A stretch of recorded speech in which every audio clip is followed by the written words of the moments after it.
আল্লাহ যখন বন্দাগণকে ডাকেন নিজ থেকে, বছরে এভাবে 5টা রাত রয়েছে, বছরে এভাবে 5টা রাত রয়েছে। অন্য সময় আমরা আল্লাহকে খুঁজি, আল্লাহর কাছে চাই, আর এই 5 রাতের মধ্যে আল্লাহ বন্দাদেরকে খোঁজেন দেওয়ার জন্য। বড় করে বলুন সুবহানাল্লাহ।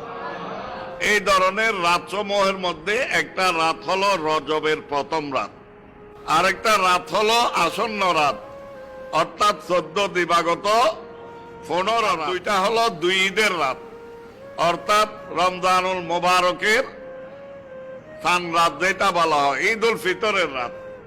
আর একটা হলো ঈদ উল আদহার রাত, জিলহজের 9 তারিখ দিবাগত 10 তারিখের রাত। আর একটা হলো শবে কদর, যেটা রমজানের শেষ দশকের বেদর রাত।